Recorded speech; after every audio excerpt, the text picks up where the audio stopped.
Hello दोस्तों, welcome back to my channel one second. जो लोग पहली बार आए मेरे चैनल को प्लीज़ आप लोग सब्सक्राइब कर दीजिएगा। इस वीडियो में हम लोग चर्चा करने वाले हैं अपोलो टायर्स लिमिटेड के बारे में। उम्मीद है आपको नाम यहाँ पर क्लियरली दिख रहा होगा। सबसे पहले मैं इसके अंदर बात करने वाला हूँ टेक्निकल्स की। या आज की हम लोग बात करें तकरीबन 1.5% की गिरावट नोटिस की गई है। अगर पिछले कुछ सालों से हम लोग बात करें या पिछले कुछ समय में हम लोग बात करें, इसके अंदर लगातार कहीं ना कहीं फ्लैटनेस हमें देखने को मिल रही है। अगर हम लोग बात करें पिछले एक महीने की, लगभग 1% की गिरावट देखने को मिली थी। पिछले 3 महीने कंपेयर करें 15% का अपसाइड का मूव दिया था इसने। पिछले 6 महीनों से हम लोग बात करें या पिछले 1 साल से बात करें तो गिरावट वाली सिचुएशन इसके अंदर देखने को मिल रही है। अगर मैं बात करूं इसके अंदर कुछ इंपॉर्टेंट चीज़ों को लेकर, तो सबसे पहले मैं बात करने वाला हूं उसके क्वार्टर्स के नतीजों को लेकर। तो क्वार्टर्स के नतीजे ऑलरेडी डिक्लेयर हो गए हैं। अगर कंपेयर करने की कोशिश करें क्वार्टर ऑन क्वार्टर बेसिस पे, नंबर्स के अंदर बड़ी गिरावट देखने को मिल रही है।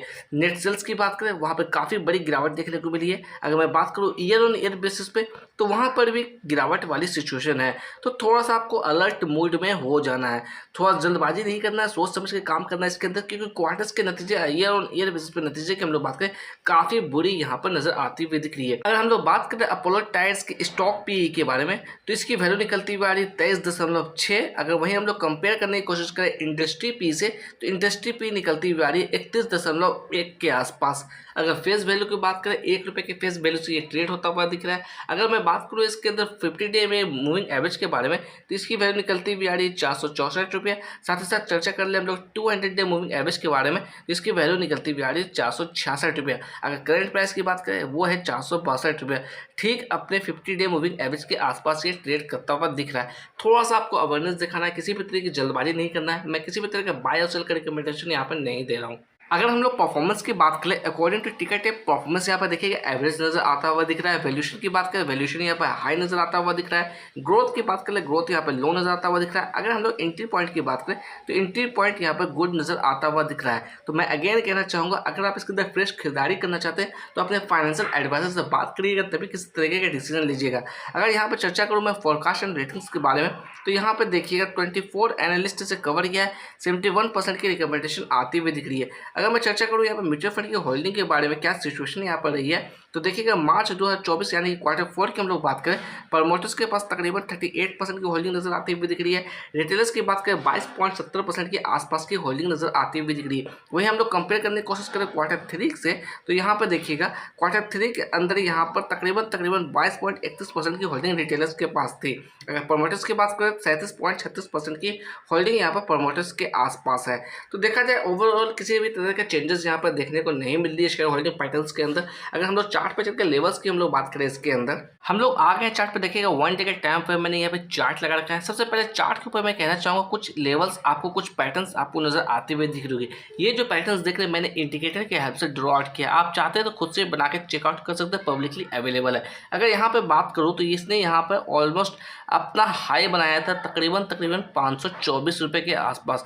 मैं बात कर रहा हूँ दिसंबर 2024 की। उसके बाद देखा जाए तो यहाँ पे एक तरफा गिरावट देखने को मिली। तकरीबन फरवरी की हम लोग बात करें, तो यहाँ पर 370-375 के आसपास का इसने यहाँ पर सपोर्ट बनाने की कोशिश की। उसके बाद धीरे धीरे अपसाइड का मोमेंट दिया। अगर मैं यहाँ पर कैंडल को थोड़ा जूम इन करके दिखाने की कोशिश करूँ, तो पिछले कुछ दिनों से लगातार इसके अंदर गिरावट वाली सिचुएशन बनी है। अगर हम लोग इस लेवल्स की बात करें, तो ये हमारे लिए पहला रिजेक्शन लेवल्स आता हुआ दिख रहा है। इसकी वैल्यू की बात करें, तकरीबन 500 के आसपास आती हुई दिख रही है।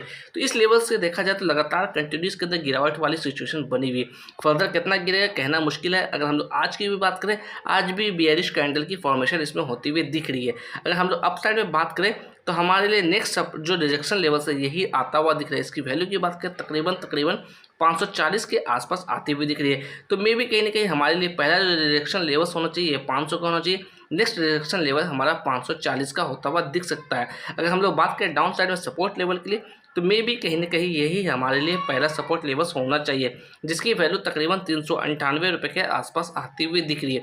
तो थोड़ा सा आपको अवेयरनेस के साथ काम करना है, किसी भी तरह की जल्दबाजी से स्टॉक्स के अंदर नहीं करना है। अगर मैं बात करूँ इसके अंदर वॉल्यूम को लेकर, तो तकरीबन 7.22 लाख की वॉल्यूम्स के अंदर नोटिस की गई है। अगर डिलीवरी और परसेंटेज की बात करें, तकरीबन 51% की डिलीवरी इसके अंदर उठाई गई है।